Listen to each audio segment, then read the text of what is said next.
World next week. I'm James Corbett of CorbettReport.com.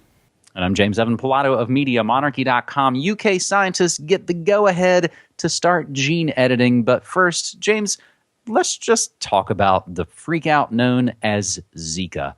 I discussed this a little bit on my morning show this morning and just went through a lot of the headlines that seem to not add up to making a lot of sense here. And this seems like it's a story where everyone's sort of rushing in and we don't really know what we're all rushing into. Fools rush in, as the saying would go. So we can just look at some of the headlines, James, and you can see that while Brazil is literally busting down private doors to fight the Zika outbreak, you've also got Thailand saying, yeah, no big deal.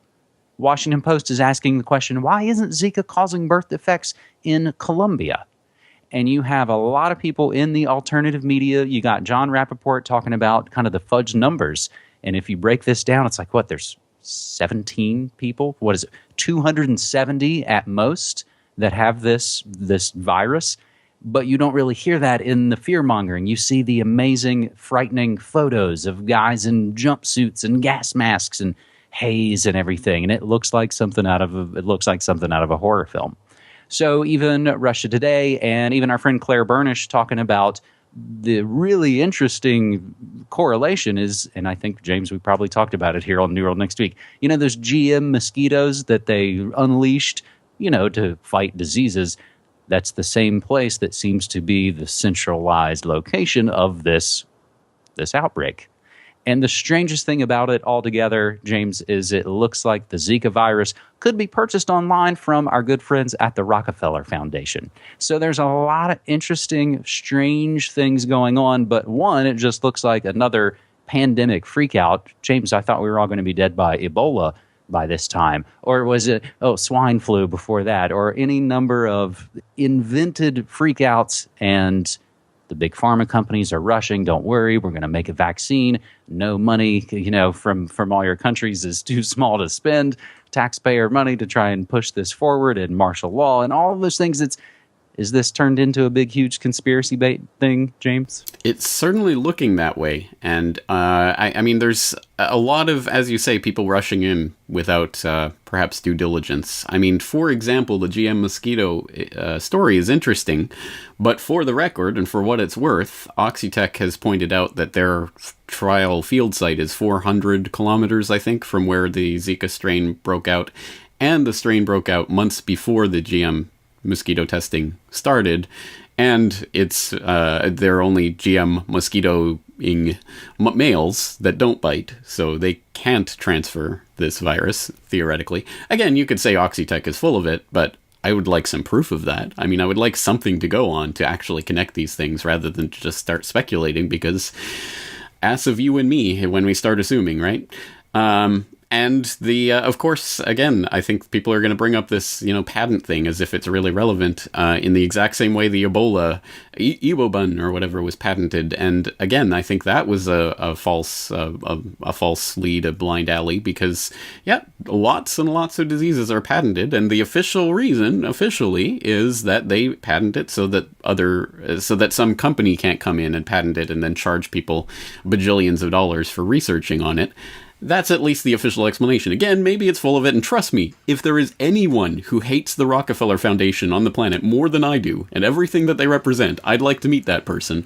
But I don't see any reason for believing that this is all this, you know, the Rockefeller Foundation patented this disease, and then now we're releasing it. Is it even the same strain that they use? Again, no research whatsoever into that, just people running away with this story. So I think Rappaport is probably on the right track here. Talking about the microcephaly. Everyone knows microcephaly. Microcephaly, it's causing this neurological disorder in babies. And they're talking about 4,000 babies, and it's this pandemic, and whoa, my God.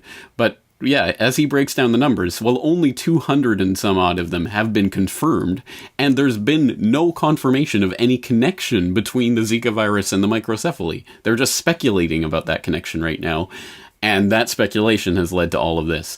So I think that's extremely important. So I'm going to be talking to John Rappaport on the Corbett Report tomorrow, so I hope people tune into that. And I'm going to be writing about this on on the weekend for my subscriber newsletter editorial, because I think probably one of the most important things about this is the World Health Organization stepping in and declaring a public health emergency of international concern, exactly like they did with Ebola, exactly like they did with swine flu.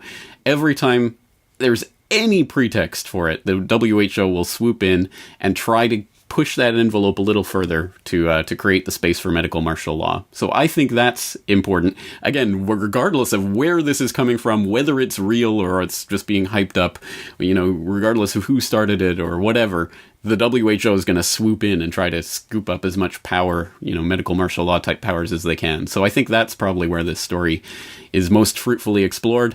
I'd love to see more information if people have more details about this, but I think, again, people are just running off with some wild speculation, and it's probably going to come back to bite people in the ass when they turn out to be wrong. So one of the other areas, I guess, James, would be that all of this is just some kind of smokescreen for something else that we have no idea about that hasn't entered into the scenario. So any number of areas. But I think what you hit on right there with the World Health Organization even reminds me of what happens in your local cities and towns when there's bad storms or natural disasters and things. When you hear your governor has declared a state of emergency, they do that because it kicks in all of those things that have been passed, and it kicks in all of that money, and it kicks in all of those procedures, and it kicks out all those sort of standard operating procedures and say, oh no, it's a state of emergency. And just as you noted there, James, it's sort of, well, all those other rules that you thought you followed, we throw those out, and we've now followed this new book. And of course, as we've said for many, many years, they're really quick to call for the state of emergency, but very, very slow, if ever, to rescind those emergency measures, James. And John Rappaport is a good guy. He's been covering these kind of stories for a long, long time, and I had the pleasure of talking to him myself a couple of times. Let's move to our second big story this week, James, on New World Next Week, episode 257. Negative interest rates show the desperation of central banks. And we take this from Washington's blog. Japan has now joined the EU, Denmark, Switzerland, and Sweden in imposing negative interest rates. Just the brief explanation, when you have some money in the bank and you may make a nickel out of that for a little while, flip that around, they're going to charge you for having money in the bank. Now, at first, we're not actually talking about the plebes like you and me.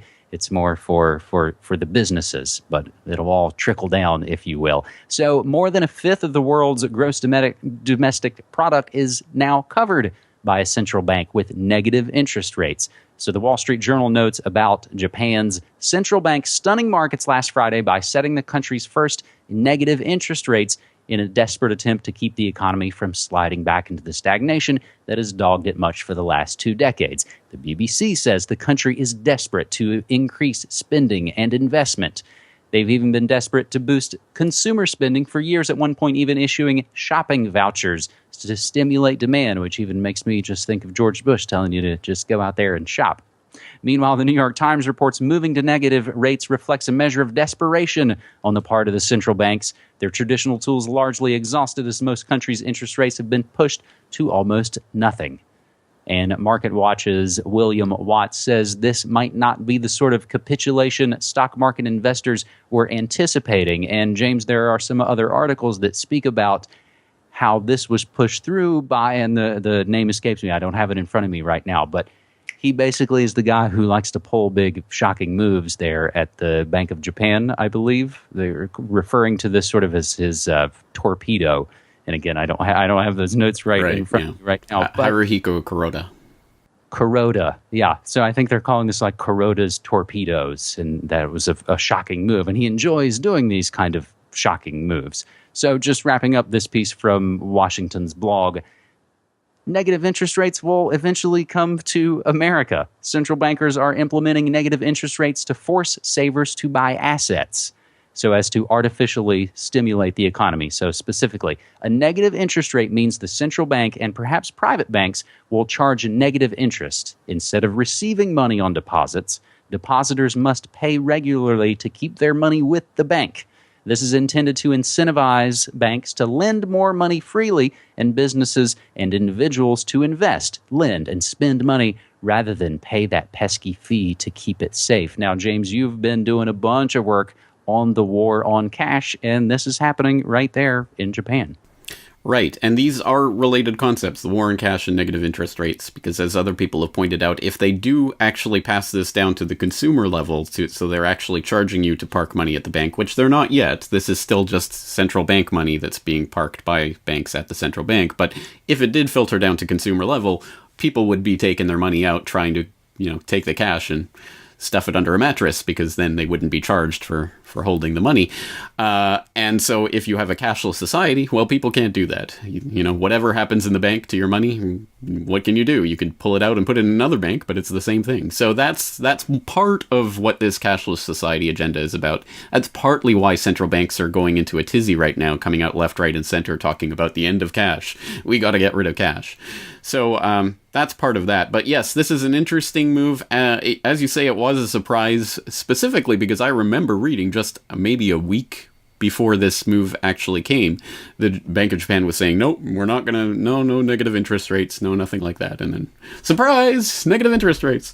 So yes, they are trying to surprise and shock the markets and trying to pull out really the last tool in their toolbox. I mean, a bizarre and ridiculous tool that didn't exist fundamentally until, a year or two ago when that started happening in Europe. And this is a sign, I think, it really is a sign of desperation in a sense, because what we have here is the central banks, and then the banks, which kind of comprise and dictate and really kind of puppeteer the central banks. The big banks are not going to be hurt by these kinds of moves, because if anything, if we learned anything from the 2008 global financial crisis, it's that the governments and central banks will do anything to prop up the big banks. They will do anything to bail them out and to prop them up and to make sure they don't go under.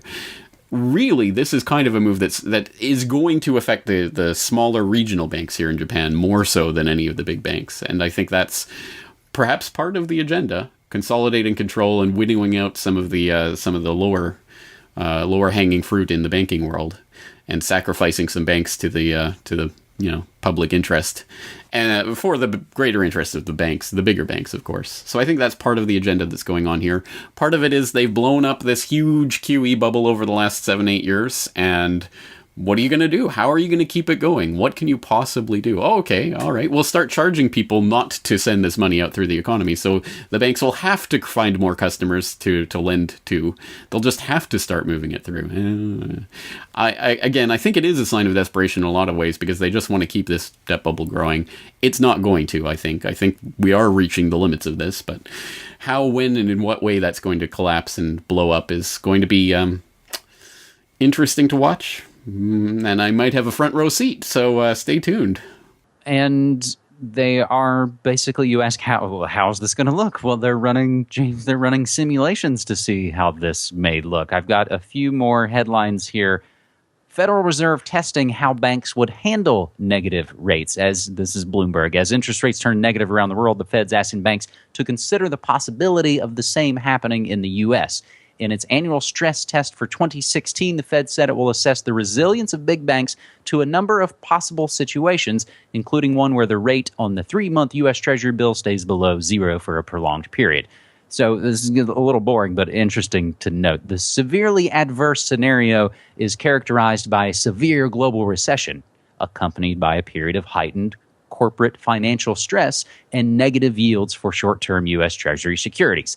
In that particular simulation, the unemployment rate doubles to 10%, 10% double, the same level it reached in the aftermath of the last financial crisis. But in the stress test, banks would have to handle 3-month bill rates entering negative territory in the second quarter of 2016. So, James, just in this hypothetical scenario, second quarter of 2016, things are going to tank possibly worse than what we're already seeing it happen in real life. They're running the simulations for that possibly happening and holding through the first quarter of 2019. So again, these are just stress tests. This is just a drill being run by the Federal Reserve.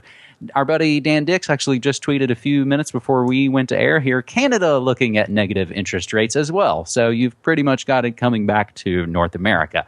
And as if all of that wasn't enough, how about iris scanners coming soon to your automated teller machine, James? I think those are all of our financial notes that we can handle, and perhaps that sort of sets the stage for our third and final story this week on New World Next Week. UK scientists get the gene editing go-ahead, and we'll take this from just plain old BBC. UK scientists have been given the go-ahead by the fertility regulator to genetically modify human embryos.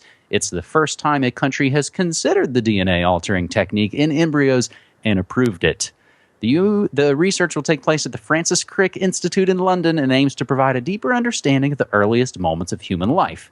It will be illegal for the scientists to implant the modified embryos into a woman. But the field is attracting controversy over concerns it is opening the door to designer or GM babies. In a world first last year, scientists in China announced they'd carried out gene editing in human embryos to correct a gene that causes a blood disorder. Now, this new work will be led by Dr. Katy who spent a decade researching human development. The regulator, the Human Fertilization and Embryology Authority, HFEA, has given its approval, and the experiment could start in the next few months. Meanwhile, Dr. David King, the director of Human Genetics Alert, said, quote, "This research will allow the scientists to refine the techniques for creating GM babies, and many of the government's scientific advisors have already decided that they are in favor of allowing that." So this is the first step in a well-mapped-out process leading to GM babies and a future of consumer eugenics. Now, James, a little bit of that is probably down speaking a little bit. It's probably a little worse than that. This isn't the first step. It's kind of a long plan, isn't it? Yeah, but of course they're not going to come out and just start offering this to consumers. I mean, that has to be brought in, so people have to be conditioned to accept it. And this is one of those stories, like robots automating us out of the workforce, that I don't know if there is a solution to this per se. It's one of those things, it's technology, it exists, it's gonna be used. I mean, let's not be naive about this. How do you put that genie back in the bottle? How do you put the toothpaste back in the tube? It's out there. There are people who are going to want this. There are people who are going to be able to afford to do this. And they're going to try to, create the super race of, elite billionaires and their billionaire babies, designer babies. And how's the average person going to compete with this? These are questions I do not have answers to, by the way. I genuinely don't know. How do you put the toothpaste back in the tube? I don't have the answer to that myself. All I then suddenly flip is to films. I think there's a Jared Leto film called Mr. Nobody, where he's kind of the last normal guy in a world of everyone else that's been genetically engineered. I can't help but also think of Idiocracy, when the woman's kicking and banging on the Carl's Jr. machine, but she doesn't have money, and they scanned her retina to know that. And when she gets aggro, they spray her with gas and tell her children have now been placed in protective custody of Carl's Jr., of course. These are, I think, the scenarios that we're kind of looking at, and that's comical, and it reaches those kind of ridiculous proportions, but all of those things exist. Hi. Shall we mention some bit of good news? Please. The latest episode of Good News Next Week went up just a little bit ago, and I got the cover story from Mr. James Corbett. Candidate changes name to Z none of the comma above to place him at the bottom of a ballot coming up in Canada. I go over that and a couple of other good news, positive ways we are winning stories on the latest episode of Good News Next Week. If you've got good news, please send it to us at hashtag Good News Next Week. And if you've got the other bad news we're following, use hashtag New World Next Week, like the CIA intentionally deceiving its own workforce about operations with what they term eyewash. Meanwhile, Google delivers the wrong search results to would-be jihadis. Georgia mayor arrested for impersonating a police officer while smoking weed. And an ex-NYPD cop ran a tri-state prostitution ring. James, those are just some bits of the non-stop hypocrisy we're faced with on a daily basis. And in some ways, I think we try and look at a little bit of good news and just keep learning our way forward, I guess. That's the best I got for you. It's an ugly job, but someone has to do it, so that's what we're here for. And let me just throw in an unsolicited plug. We didn't talk about this, but I want to direct people to Morning Monarchy. That is the podcast that I have been missing for a very long time, since Media Monarchy podcast original version got scuttled. This is an excellent podcast. It's the morning headlines. I mean, it's exactly what I'm looking for. So people who haven't checked it out, please do so. Thank you so much. I really appreciate that. It means a lot. And it's really it hits exactly, I think kind of what my strengths are, and hopefully I think a lot of what people want. And it is still that hopefully kind of fear-free atmosphere where we can look at what's going on in the world and hopefully